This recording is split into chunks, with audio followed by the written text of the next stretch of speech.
seja muito bem-vindo ao podcast Bastidores e Oportunidades. Aqui a gente conta o que está por trás dos casos de sucesso. São os BO, são os perrengues e, claro, que geram muita oportunidade e aprendizagem para todos nós. Eu sou Olga Fonseca, sou diretora de marketing da Flex do Brasil, que também trabalha com a maravilhosa marca de colchão Simmons, que eu te convido a conhecer. E para dividir essa bancada comigo, eu chamo a minha amiga, companheira, minha parceira, Renata Mordal, que é gestora de processos de negócio na Netwire Global, uma empresa especialista em treinamentos corporativos e criação de conteúdo usando inteligência artificial, e eu também recomendo que você conheça. E para começar, a gente vai ouvir o BO da Rê. Vamos lá, então. O meu BO de hoje, amiga, foi o seguinte. Eu insisti num conceito de projeto meio contra a vontade do cliente. Então, ele me passou um briefing, eu entendi a demanda, né? E ali, naquela demanda, eu criei um caminho do projeto que eu acreditava ser a solução perfeita. Porém, era uma situação de projeto do qual o cliente não estava entendendo, não estava muito confiando no nosso julgamento, né? Não só eu, mas a minha equipe, nós decidimos por esse caminho. E ele não estava muito, assim, conseguindo entender, e ficou aquela situação. Mas a gente acreditava tanto no conceito que a gente falou assim, a gente vai fazer e ele vai amar. Só que o processo, né, quando você toma uma decisão onde você insiste um pouco contra aquilo que o cliente está te dizendo, ele é um pouco penoso, porque aí você passa a ter uma responsabilidade imensa de entrega e de exceder todas as expectativas. Mas foi muito bom ter feito isso. Foi assim, um perrengue o processo, porque foi muito desgastante, noite sem dormir, muita ansiedade, mas a entrega foi fenomenal. Então foi um BO assim, que durou algumas semanas, mas foi com um final muito feliz. Muito feliz. Ai, que ótimo. E o seu? Conta. Bom, o meu BO foi... Ai, gente. Esse BO é um BO que eu levo como aprendizagem para minha vida. Aconteceu faz bastante tempo e eu estava fazendo uma apresentação ali meio insegura, e aí você mostra a apresentação, os slides ali, o PowerPoint, e aí eu tinha deixado de colocar um dado, um número, alguma coisa, e eu falei isso, falei assim, não, porque aqui faltou isso aqui. E tudo bem, continuou a apresentação e tal. O feedback que eu recebi depois foi um dos mais importantes para a minha vida, e eu tenho certeza que todo mundo que trabalhou comigo e trabalha depois disso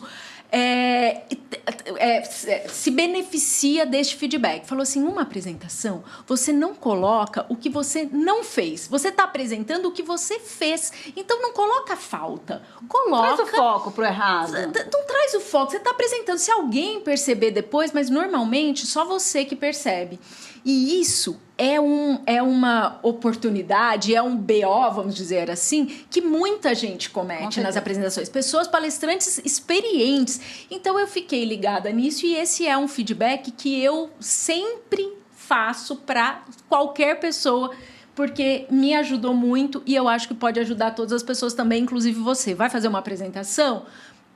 Faz a apresentação, não fala, eu não coloquei esse slide porque não deu tempo, ou esse dado ficou faltando, não fala o que não falta. Preparei muito bem, as pessoas não querem saber, nem estão olhando para isso, talvez nem percebam, Faça a sua apresentação. Perfeito. Então, este é meu BO. Mas hoje a gente tá aqui para ouvir os BOs também da nossa convidada especial de hoje, que é Lidiane Cavallini. Vamos lá, então vamos apresentar a Lidiane. Lidiane é gerente de marketing para a América do Sul na Martin Engineering, multinacional especializada em soluções para transportadores de correia. Com mais de 15 anos de experiência, ela já atuou em diferentes segmentos industriais e hoje lidera estratégias que unem inovação, segurança e resultados, inspirando também outras mulheres a ocuparem cargos de liderança. Espaços de liderança. Espaços de liderança. E como sempre a gente faz, a gente começa com um lema, com uma frase inspiradora, né? E a frase da Lidiane é: a vida é hoje. É claro que precisamos pensar no futuro, mas sem deixar de viver o presente. Então, para começar a nossa entrevista, pegando o gancho dessa frase, diga para nós, Lidiane, como é que você usou essa frase, como é que esse pensamento se reflete nas suas decisões profissionais e pessoais do dia a dia? Bom, primeiramente eu gostaria de agradecer a Olga pelo convite. É um prazer conhecer você também, Renata. Prazer. A gente se conheceu no grupo de marketing. Tivemos pouco contato naquela ocasião, mas acredito que a gente tenha gerado uma conexão que me trouxe até aqui. Então, eu queria agradecê-las pelo convite. Para mim é uma honra. E vamos lá, falando um pouquinho de marketing, falando um pouquinho sobre as mulheres, esses espaços, né, que a gente busca com afinco já há bastante tempo, e sobre o meu lema principalmente. Então, o meu lema de viver o hoje, de contemplar as coisas que a gente conquista no dia a dia, ele vem lá da minha trajetória, lá do início, de quando eu comecei a pensar no que seria a minha carreira. Porque muitas vezes a gente acaba não observando as coisas que já estão acontecendo, né? E a gente deixa de aproveitar e até mesmo de entender que os aprendizados, a grande maioria dos aprendizados, elas estão ali no nosso dia a dia. Então, eu trago isso como um lema de vida e também para o meu trabalho, podendo inspirar também outras mulheres nesse sentido de arriscar, de que o erro é permitido, de que o erro nos faz aprender, nos faz crescer. Então, é nesse sentido que eu carrego isso comigo desde lá atrás, da trajetória. O que eu percebo também é que hoje a gente está vivendo já muitas das coisas que a gente projetou lá no passado, né? Sim. E às vezes a gente acaba não percebendo, não reconhecendo essas conquistas. E todos os dias, quando eu acordo, eu penso nessa frase e aí eu começo o meu dia. Desacelera, foca no agora, observa melhor o seu entorno, que tem muita coisa positiva, né? A gente tem um excesso de informações também, e às vezes a gente acaba, né, desviando ali a atenção, mas o dia a dia ele traz muitos aprendizados. Ô, Lidiane, mas assim, hoje eu quero conhecer um pouco mais da sua história. Como é que começou a sua carreira? Como é que você se interessou por marketing industrial? Como é que começa? Bom, começou lá atrás, né? Como vocês mencionaram, eu tenho mais de 15 anos de experiência na área de marketing, mas como toda jovem de 18 anos, no momento de escolher a minha carreira, eu não sabia muito bem para que lado ir. Então, eu sempre tive uma admiração muito grande pela área da saúde. Então, eu já tive o sonho de ser dentista, já tive o sonho de ser fonoaudióloga, olha só. já tive o sonho de ser enfermeira. Inclusive, eu prestei vestibular para enfermagem na PUC Campinas. Isso, mas naquele momento de vida, né, os meus pais sempre trabalharam muito para me dar uma ótima educação, mas a gente era uma família de classe média. Então, assim, a área da saúde sempre foi uma área muito cara, né? E naquele momento, financeiramente, para a família e para minha carreira, não era viável. Falei, bom, eu quero fazer faculdade, eu quero cursar faculdade, eu vou buscar alternativas. E aí, pesquisando um pouquinho sobre oportunidades, eu conheci a Faculdade de Tecnologia de Indaiatuba, a FATEC. Falei, bom, vou fazer faculdade pública, né? Uma ótima oportunidade, currículo bom para o mercado. Eu também tinha o sonho de trabalhar numa grande empresa. Falei, vamos seguir. Entrei na faculdade, tive os primeiros contatos com a área de administração. E ali, pelo último ano da faculdade, você podia escolher entre a ênfase de comércio exterior, na época, análise de sistemas. Uau, sim. Ou marketing. Algumas amigas foram para o caminho de comércio exterior, que também estava em alta naquele momento. Análise de sistemas já era mais nichado para o pessoal ali de TI. E eu falei, bom, eu vou nesse marketing. Eu vou nesse tal de marketing. Todo mundo que não tem muito, não sabe muito bem o que é, marketing é a melhor. É a saída. Falei, eu vou nesse tal de marketing. Então, foi o meu primeiro contato, de fato, com o que seria o marketing, né? Bom, naquele momento eu comecei a entender um pouquinho do que era o marketing, né? Já comecei a brilhar os olhos e falar, nossa, tô gostando. Acho que não vai dar tão errado assim, né? E comecei a procurar empregos, né? Já em empresas.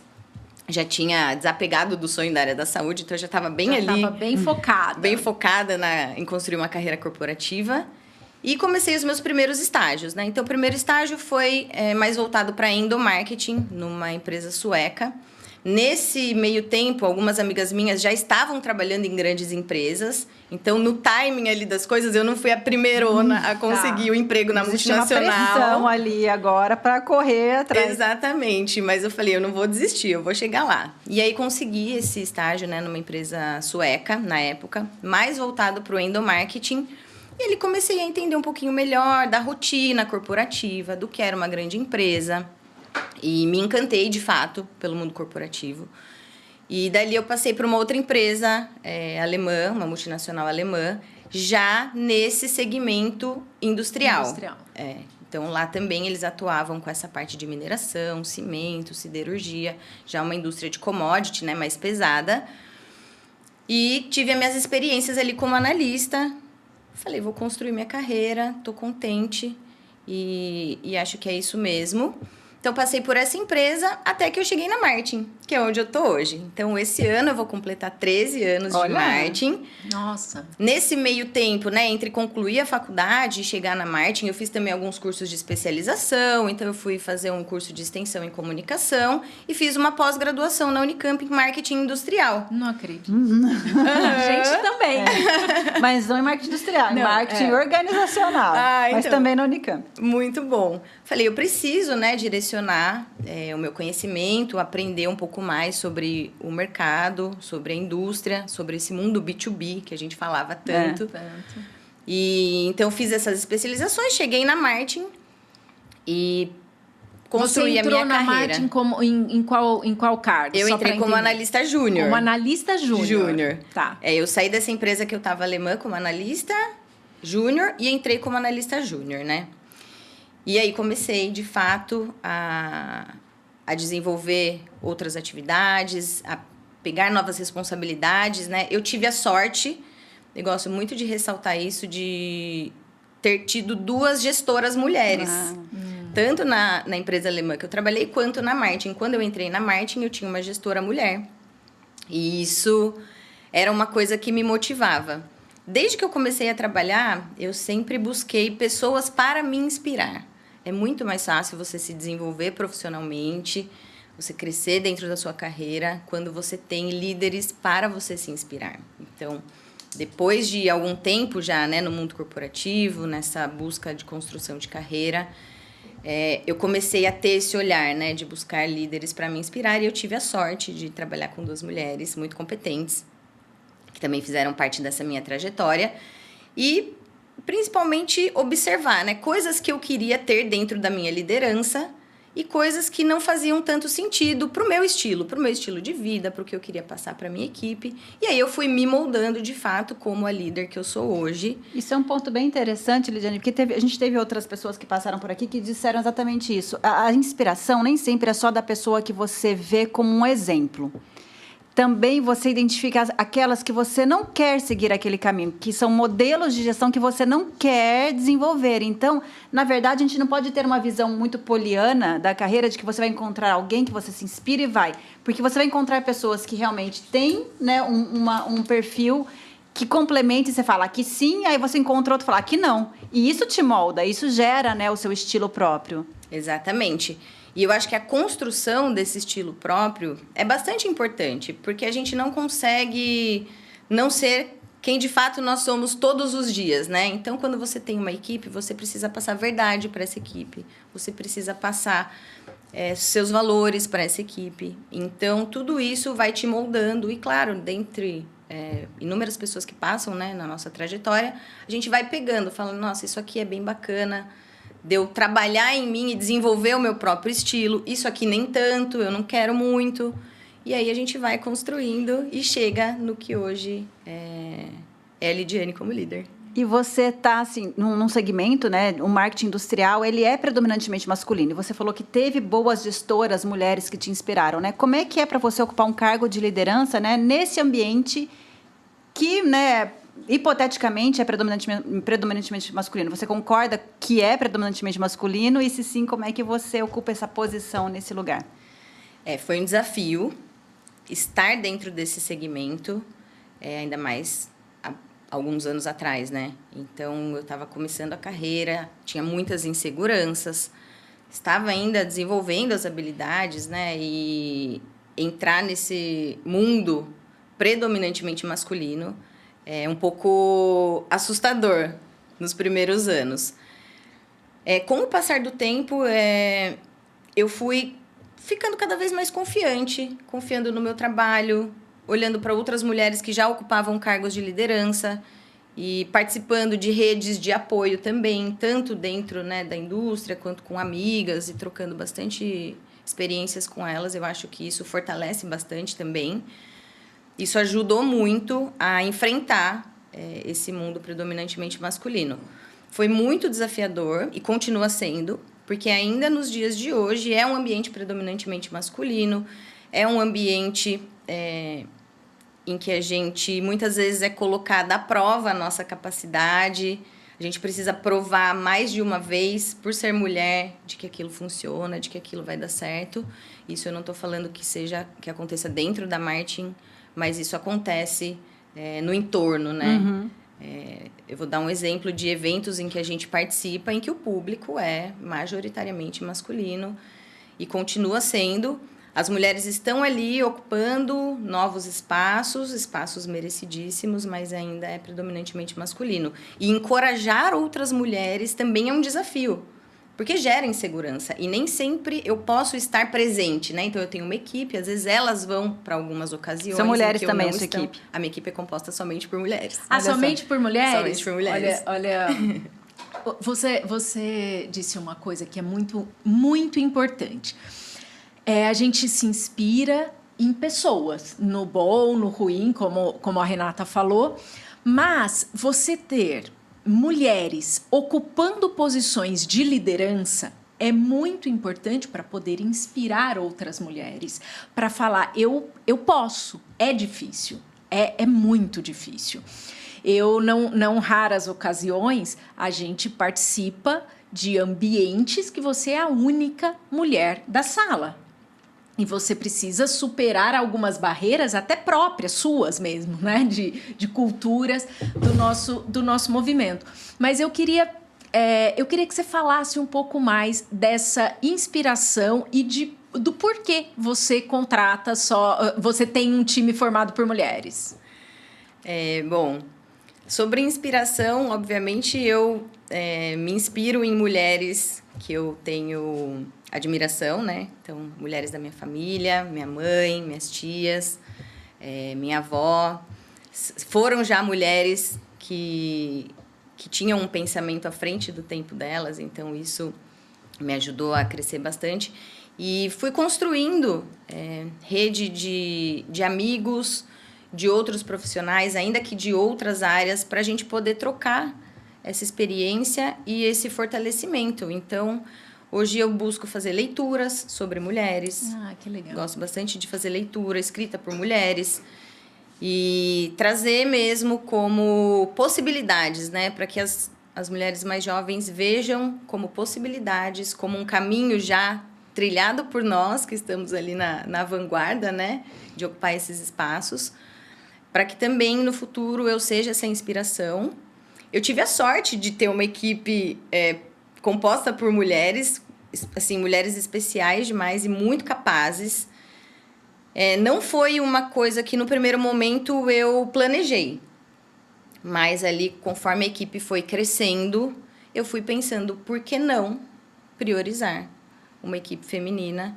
E, modéstia à parte, tem dado muito certo, tem funcionado muito bem. Inclusive, uma das meninas que são da minha equipe está grávida. Também é um movimento que, dentro da marketing, a gente é super acolhedor nesse sentido. E existe também essa questão, né, da gravidez, da mulher precisar sair de licença, dela voltar. Então, eu acho que cada ação, cada passinho que a gente dá nesse sentido de apoiar que seja uma mulher que está próxima da gente, já é um movimento que, se uma fizer, se outra fizer, a gente chega mais longe. Que bacana, eu concordo totalmente com isso. Inclusive, tem um livro que eu estou lendo agora, chama Faça Acontecer, é uma recomendação, inclusive, que foi escrito por uma diretora do Facebook. Esqueci o nome dela agora, mas vocês procuram, chama Faça Acontecer.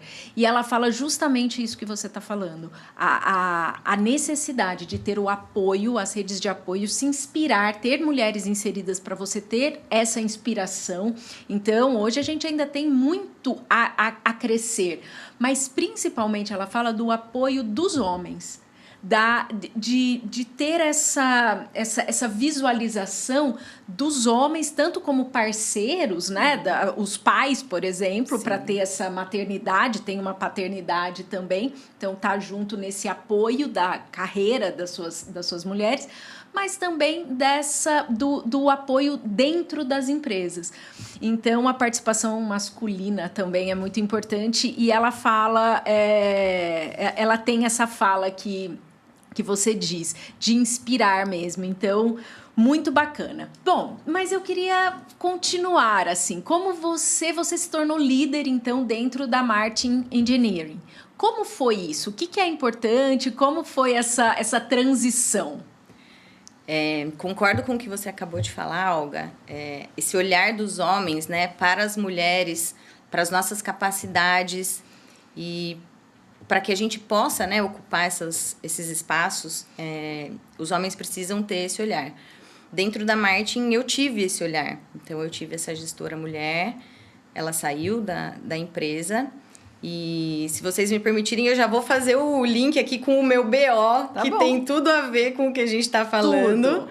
Tudo. E com esses desafios, né, de ser mulher dentro desse mercado. Então, eu tive líderes também, homens, que olharam para dentro da empresa e abriram oportunidades de crescimento. Então, eu comecei como analista júnior, fui pegando um desafio aqui, um desafio ali, entregando, tendo sucesso, fui ganhando a confiança, tendo outras oportunidades e construindo ali a minha história, também através do olhar dos homens. Nem tudo são flores, então eu estava ali já caminhando dentro da Martin.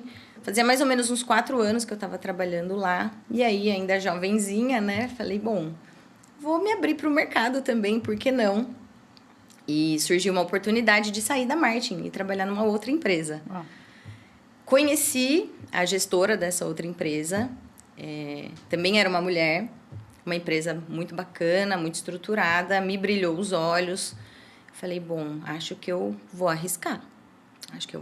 Por que não? É o momento.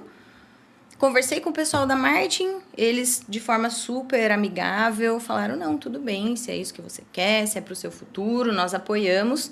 Mas eu ainda tinha alguns compromissos a serem cumpridos pela Martin. Eu falei, não, eu já conversei lá, eu vou poder cumprir esses compromissos com vocês.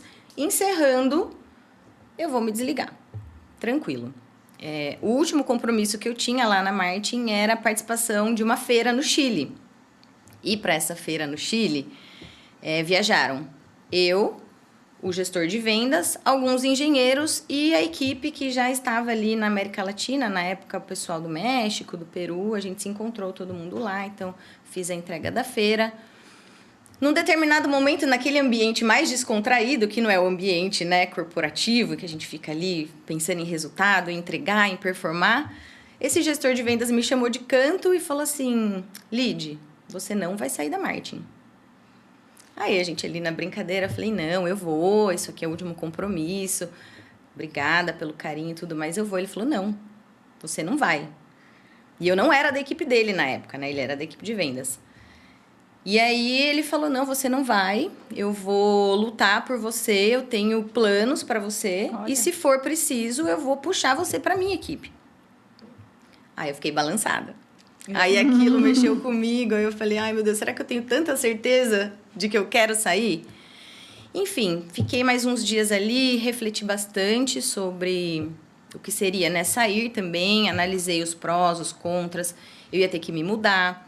Eu ia ficar mais longe da minha família, eu ia ficar mais longe dos meus amigos. E aí voltei e, de fato, eles fizeram uma contraproposta e eu fiquei.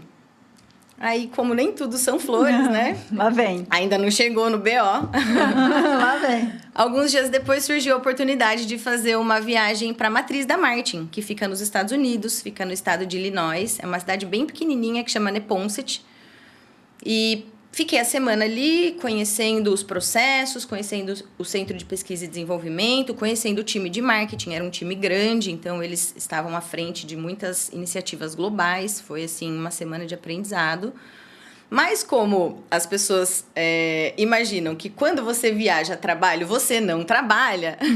Diferentemente disso, a gente trabalha o dobro. Ainda mais para uma feira, as pessoas acham. Exatamente. Fato. O pessoal de marketing, quando viaja, as pessoas falam, vamos passear. Vai passear, claro. Que bom que é assim. De novo vai viajar, vai passear. Só comigo. Exato. De novo vai viajar, mas eles não sabem que a gente trabalha dobrado. Que tá a feira começa... Marco? Tá vendo, Marco? A feira começa às 8 da manhã, termina às 9 da noite. A gente trabalha das 6 às 22 e quando chega no hotel, lê e-mail ainda.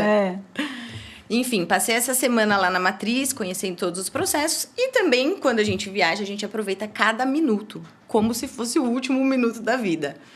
Uma cidadezinha próxima ali de Neponset, chama Kewaunee, tem uma estação de trem. Nessa estação de trem, você pega o trem, 2 horas você está em Chicago, que é a maior cidade ali próxima. Eu falei, gente, oportunidade de conhecer Chicago, eu vou.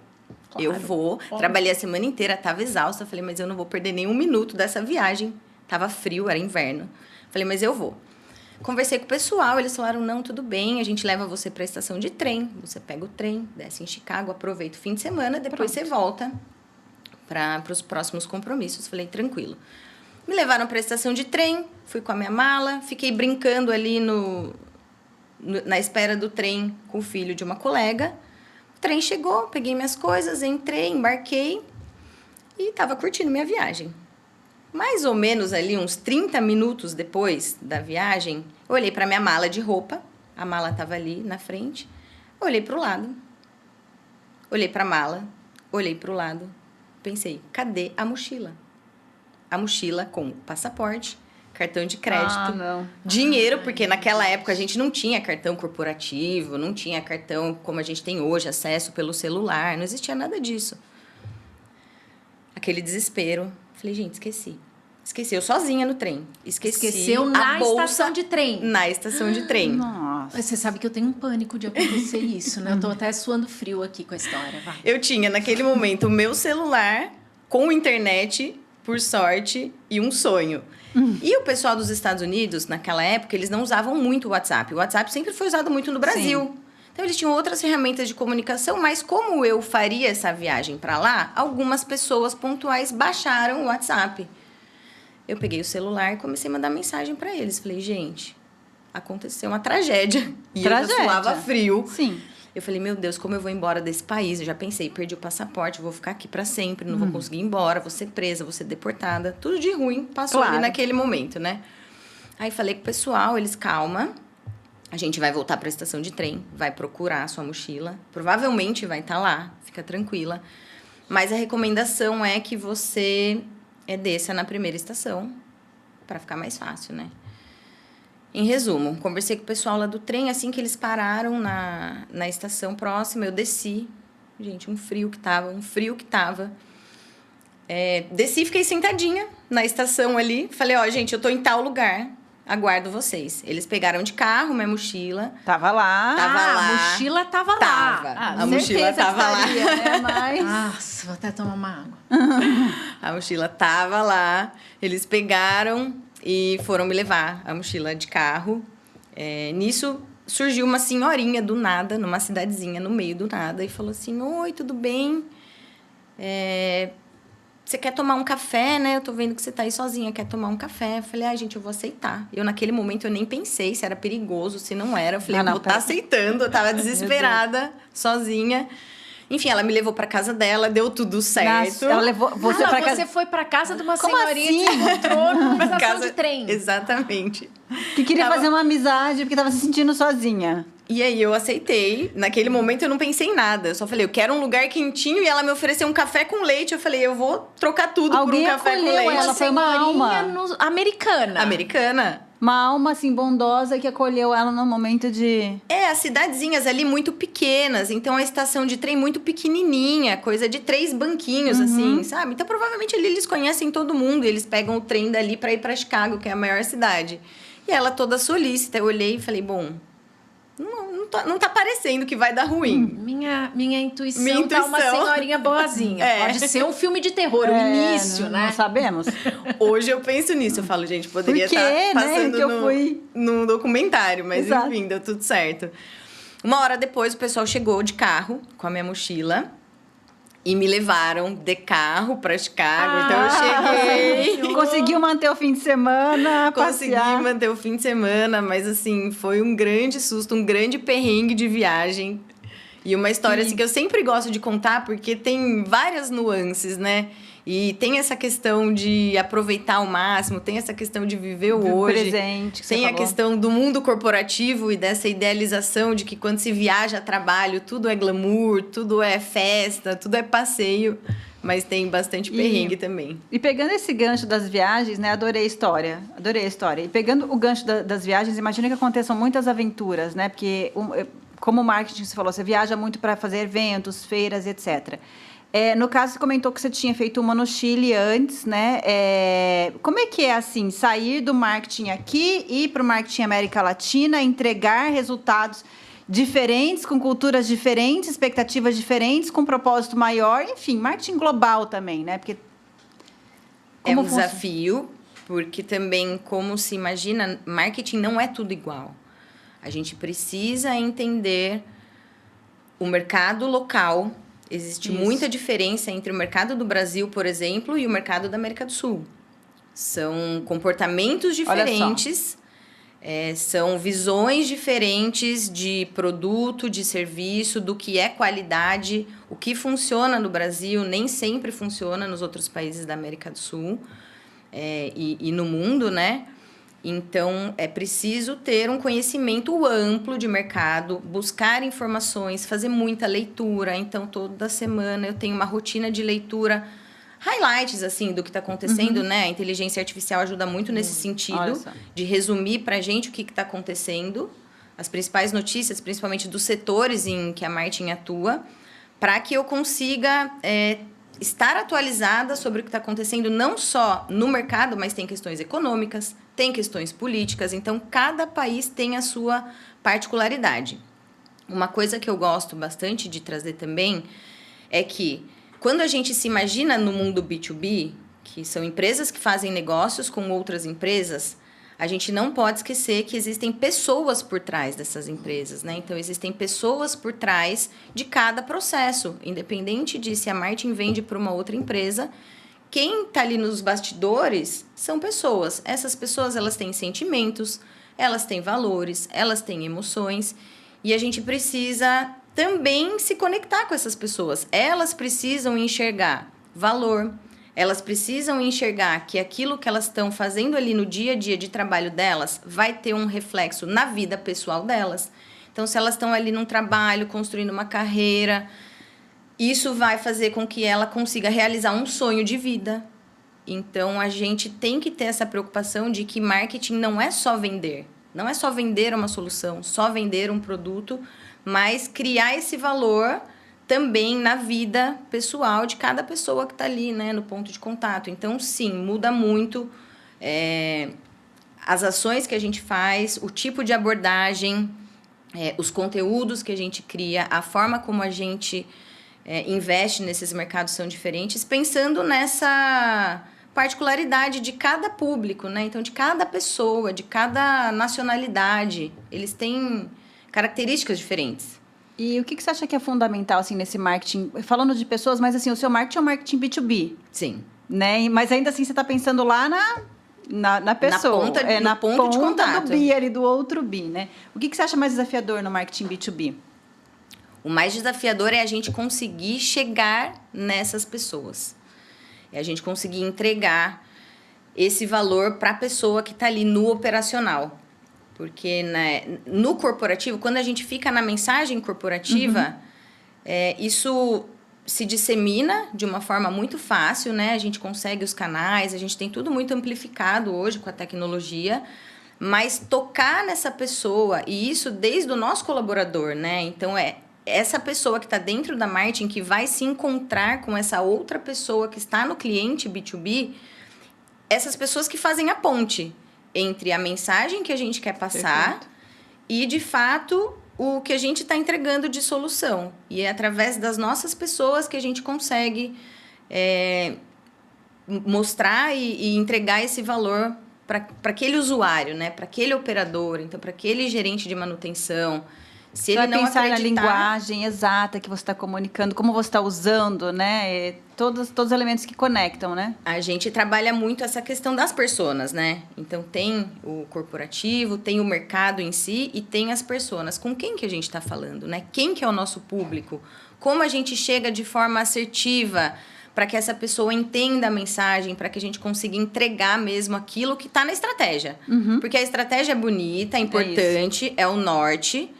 É para onde a gente quer chegar, né? O resultado. A gente tem um lema lá na marketing de que A estratégia, ela é criada, ela é pensada, e o objetivo final, ele é gerar lucro e caixa. Mas que nesse meio do caminho, muita coisa acontece e muita coisa muda. E se as pessoas não estiverem caminhando para a mesma direção e passando isso para o cliente, é muito difícil com que a gente entregue a lucratividade lá no final, né? Então, é um trabalho de entender quem são as nossas personas, entender o nosso público e não esquecer que o B2B, ele tem pessoas ali por trás de cada ação, de cada processo. O ciclo, né? A gente fala bastante de ciclo de vida do cliente, B2B também é mais longo, então leva mais tempo. Quanto antes a gente conhecer quem são os facilitadores e ter essas redes, né, de networking, isso é muito importante, de eventos, isso é muito importante, a gente consegue acelerar um pouquinho esse processo. Mas é bem importante a gente conhecer quem são as pessoas, o perfil dessas pessoas.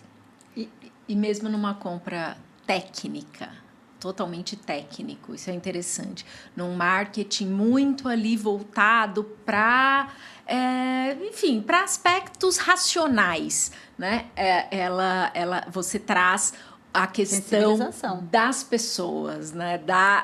De tocar as pessoas. Então, eu acredito muito nisso, muito mesmo. E aí eu colo minha outra pergunta, né? Que dizem que o marketing industrial ele é muito técnico e menos criativo. Você acredita nisso? Não, eu não acredito nisso. Existia uma segmentação, né? De marketing B2C e marketing B2B. Comecei a olhar para aquilo e dentro da marketing a gente tem uma liberdade muito grande para implementar ideias, testar coisas novas. Se não deu certo, a gente tenta de novo, a gente faz de outro jeito. É uma prática que eu gosto bastante de estimular. E eu comecei a olhar para algumas ações de marketing para o consumo, né? Para o geral, marketing que fala com pessoas.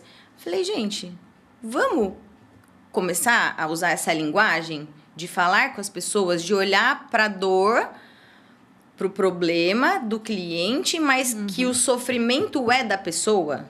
Então, apesar da gente trabalhar nesse mercado super técnico de soluções para mega empresas, existe uma pessoa lá trabalhando. Vai resolver o problema de alguém lá. Lugar. Se a gente resolver aquele problema daquela pessoa, a gente já está fazendo muito. Ela vai falar para outra, que vai falar para outra. Então, assim, funciona a indicação, funciona a comunicação, como se fosse o B2C, as mesmas técnicas, as mesmas práticas.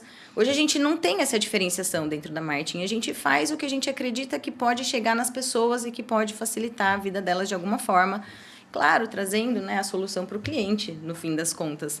Mas como a gente impacta ali aquela pessoa que está naquela pontinha da operação. Legal. E, Lidiane, você disse que começou com uma família, que a sua família é uma família de classe média, que está ali suando para pagar a faculdade e enfim, né? Tem toda essa questão que é a realidade de muitas pessoas. E você entrou, seguiu, teve um caminho de estudo e hoje gerencia uma empresa em vários países, com uma equipe grande, entregando resultados e tal. Qual conselho você daria para quem está começando? O conselho base que eu daria para as pessoas que estão começando é estudar. Ainda que a gente tenha mecanismos tecnológicos, que a gente tenha inteligência artificial hoje apoiando bastante, e eu acredito muito na inteligência artificial como aliada, eu acredito que estudar, fazer uma faculdade... Se as pessoas desejam seguir uma carreira corporativa, o mundo CLT é muito bom. É muito bom. Que a gente tem que inspirar também nisso, né? Hoje existe uma demonização, mas você acredita nisso, legal. Eu acredito muito. O ser CLT é muito bom. A gente tem muitas vantagens aí como profissional. Não desmerecendo, obviamente, os autônomos. Eu também acho que ter esse leque de opções e de oportunidades de escolha é muito importante, mas eu acredito que investir na educação, investir nos estudos, ainda assim falar um segundo idioma é importante, cursar uma faculdade e principalmente conversar com pessoas, tirar dúvidas, fazer perguntas, Hoje, a gente tem acesso às pessoas de forma mais fácil, né? Antigamente, a gente tinha que fazer ligação telefônica. Então, era difícil você trocar uma experiência com alguém instantaneamente. Hoje em dia, o pessoal aí que está começando, manda uma mensagem, participa de grupo, participa de fórum, testa, né? Tem opções, tem como testar. Então, o que eu diria, assim, pro jovem, para quem está começando, troque ideias com as pessoas. Use da tecnologia, dessa possibilidade de conversar para pegar insights, ter ideias e fazer experiências. Legal. E se você... Vou emendar outra pergunta. E se você pudesse voltar a 15 anos atrás e dar um conselho para Lidiane de 15 anos atrás, o que você diria para ela? Eu diria para ela aproveitar o hoje e parar de pensar no futuro. Então, ou seja, essa questão de ser menos ansiosa, por exemplo. Sim. Tá bom. Muito Tá bom. bom, muito bom. Eu queria voltar num outro assunto também, que são a questão das feiras, né? A gente já teve uma outra pessoa que a gente entrevistou e que conta assim, uns perrenguinhos que acontecem nas feiras. Assim, você teve algum que foi mais marcante para você? Alguma situação assim que você vem uma saia justa, uma situação engraçada que você passou no momento desse? Ou por diferenças culturais que estão envolvendo vários públicos, várias pessoas, diferentes países, ou enfim, questões técnicas mesmo? Eu sempre falo que feira e evento, cada feira e cada evento é único. Então, você vai viver uma experiência única em cada um deles. Por mais que você tenha experiência, por mais que você se programe, que você tenha o checklist de coisas, eventualmente vai acontecer um perrengue. Eu tenho um recente. A gente foi para essa mesma feira no Chile, esse ano. Uma das maiores feiras de mineração da América Latina. E já, Lidiane, de 15 anos de experiência, né? Já com a equipe também robusta, com experiência. A gente se organizou, preparou, entrou em contato com a organização, stand ok, comunicação visual ok, brindes. Falei, brindes nós vamos levar, que é para evitar de, né, extraviar, não chegar. Enfim, como boa prática, eu sempre viajo um dia antes ou 2 dias antes para ver como está ali, né? Se deu tudo certo mesmo. E esse ano a gente chegou e todos os estandes montados, nosso stand estava lá de pé, todo já com a identidade visual. Aí eu olhei e falei, o stand está apagado, sem energia elétrica. E eu tinha feito a contratação da energia elétrica. Falei, eu vou precisar. Eu nem imaginei que tinha que contratar energia elétrica com stand. Gente, eu falo, a gente faria um episódio aqui só de feira. Tipo assim, como assim? Não tem não acende assim? Não. Tá. Você tem que contratar, tem que alguém ir lá, um eletricista, ligar para ter luz no stand. Basicamente, você contrata um espaço no chão. Acabou. E depois daquilo, é você com você. É uma pequena obra, entendeu? Uma pequena obra. A estrutura de água, energia... Exatamente, tem que pensar em tudo. E normalmente as feiras elas têm um portal de exibição e aí você acessa com um login, uma senha e você faz as contratações básicas. Então, contrata ponto de energia, contrata o tipo de montagem de stand, se vai ser personalizado, se vai ser padrão. Enfim, eu fiz a contratação de energia nesse portal, no Chile. Falei, bom, eu vou precisar de uma energia elétrica pro spot, vou precisar para uma televisão e preciso de umas 3, 4 tomadas para ligar notebook, para ligar uma cafeteira. Carregar um celular. E aí a gente vem com as diferenças de cada país, né? Então eu cheguei lá, não tinha energia elétrica.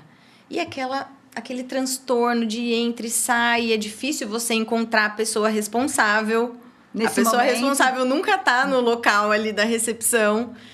E aí falei, não, gente, mas eu contratei todos os estandes já com energia.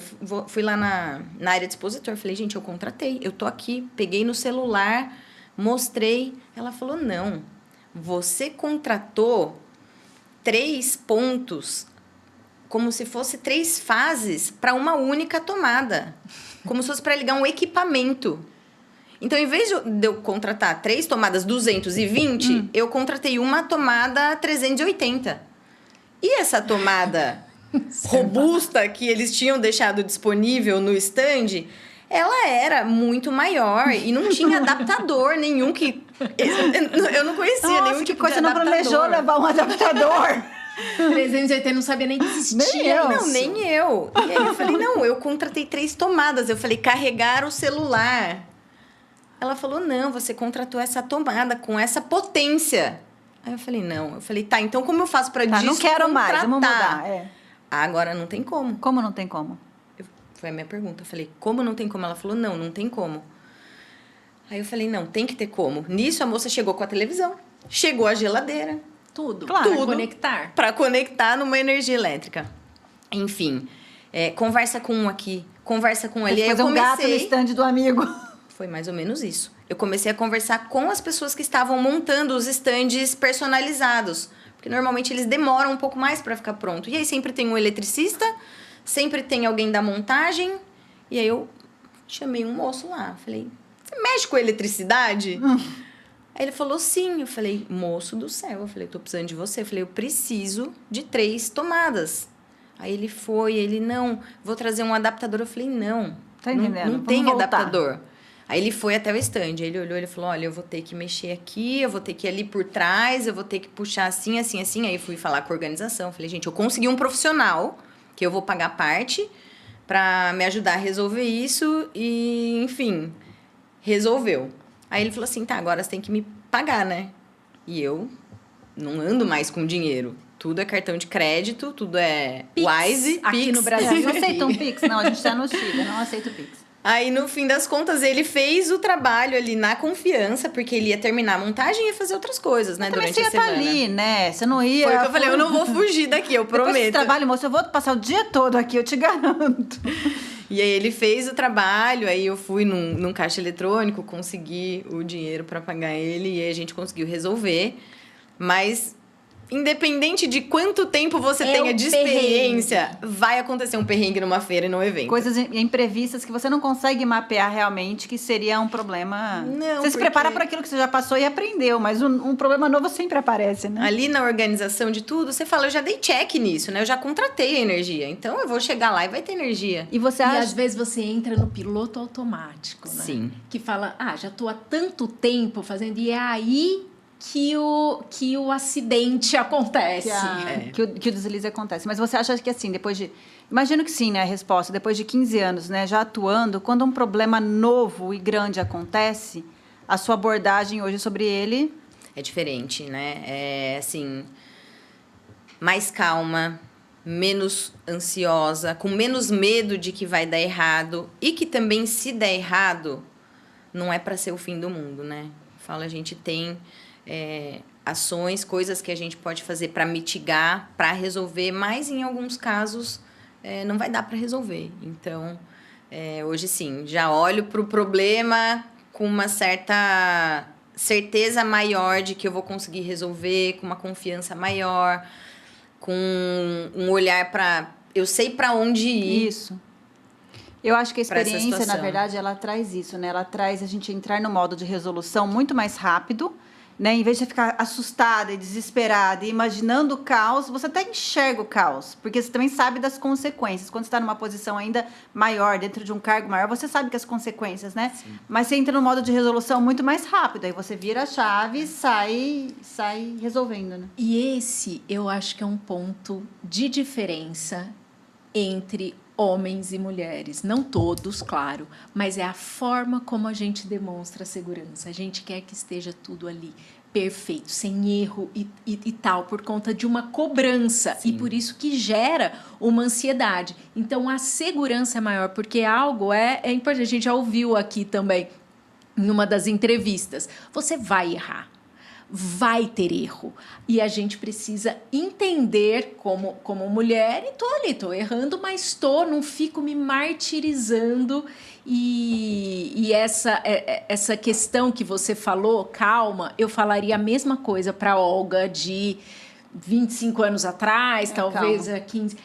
Calma, lida de uma forma calma. Menos passional. Menos passional, menos ansiedade para as coisas, que apesar disso ser um motivador, né? E você quer resolver, então você aprende muito, mas você desgasta muito você mesmo e a sua família, né? Sim, e eu tava também com uma pessoa da minha equipe comigo, né, nessa ocasião. Então, ela olhando a forma como eu conduzi... Sim, a inspiração novamente. Isso gera também nela isso de, tipo, eu posso ter calma. Isso. Eu posso ter calma para resolver as coisas que A solução vai aparecer. vai acontecer. Então, eu pego o gancho para talvez a última pergunta, né? Que a Olga até perguntou sobre inspiração, mas assim, que conselho que você dá... Na verdade, você perguntou sobre conselho. Que conselho que você dá às mulheres que procuram cargos estratégicos, né? Então, assim, agora olhando a nossa perspectiva de carreira, os aprendizados, os BOs, né? Que eu tenho certeza que tiveram inúmeros, né? A gente só passou aqui nesses minutos com alguns poucos, mas assim, o conselho para a mulher que vai entrar num ambiente estratégico corporativo, né? Qual seria? Seria ter uma rede de apoio de outras mulheres para você poder fazer desabafos, trocar experiências e pedir ajuda nos momentos de dificuldade, de pressão e nos momentos em que elas não se sintam capazes de estar ocupando aquele espaço. Eu gostaria muito de motivar as mulheres que estão buscando uma posição de liderança a insistirem, a terem resiliência, a acreditarem no potencial, confiarem nas decisões, terem aquela autoconfiança, sabe? De tipo, eu vou fazer, é a minha intuição que está dizendo. A gente tem algo muito diferenciado, que é a intuição. A intuição feminina, ela é um guia para nós. Então, confia na sua intuição. Confia e vai. E vai, só vai. Só vai. Só vai. Lid, você quer falar mais alguma coisa? Lid, já tô... Você quer falar mais alguma coisa? Você tem alguma mensagem para deixar? Eu queria fazer um agradecimento especial à minha equipe, a Giovana, a Alexia, a Atenas, que está no Peru, e dizer que a gente não chega a lugar nenhum sozinha, né? Então, eu tenho muito orgulho da minha trajetória, mas eu tenho muito orgulho também das pessoas que colaboraram para que eu chegasse onde eu estou hoje. Queria agradecer o meu gestor também e dizer que fico muito feliz de ser inspiração para mulheres ocuparem posições estratégicas e que podem contar comigo. Deixo aqui também um espaço para rede de apoio, para trocas. Legal.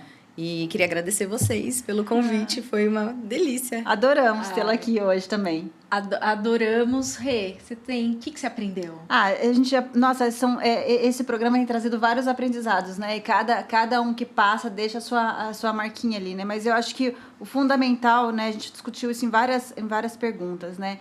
É poder ter alguém que você olha, né? E se inspira ou positiva ou negativamente, mas que você se encontre dentro dos modelos que existem e absorva aquilo que te cabe para construir, né, a sua trajetória de uma forma mais fácil. É muito melhor, muito mais fácil do que tentar se recriar. Observe, aprenda com o outro, né? Se inspire. Olha, foi tanta coisa, eu tô inspirada e eu tô aqui preparando meu encerramento e eu me emocionei, desculpem. Desculpem. Mas vou falar assim, por quê? Hoje é o último episódio da primeira temporada. A Lidiane é uma das poucas assim que a gente não conhecia muito. Eu encontrei a Lidiane no comitê da Anshan.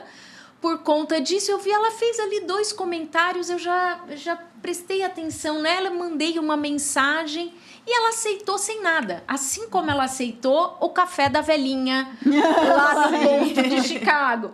E essa talvez seja uma questão de intuição feminina mesmo que ela falou. Então, eu te agradeço muito. Eu também sou chorona, viu? Eu tô aqui e... Lid,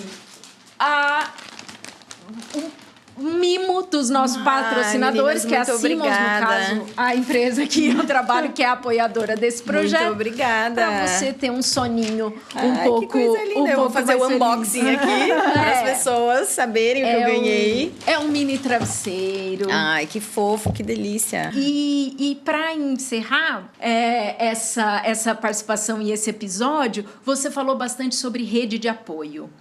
E isso é muito importante. E aí, eu vou me emocionar aqui, porque eu quero agradecer a você, que há muitos anos é minha rede de apoio. Muitos anos. Que coisa linda. Você é amiga, você sabe disso. Obrigada. E eu agradeço muito, e assim, né, todos emocionadas. Nessa situação que a gente encerra o último episódio da primeira temporada. Muito obrigada para você que participou com a gente, que viu os episódios e que chegou até o final. A gente vai ter novidades, a gente vai ter mais histórias inspiradoras, mais BOs, mais perrengues. E especial agradecimento vou fazer aqui a nossas famílias e a todo mundo de Cajuru que está assistindo, tá nos prestigiando. Obrigada. Cidade nossa, cidade minha, da Renata e do Eduardo, que está sempre no nosso coração, nas nossas raízes. É isso aí, Um beijo. Beijo.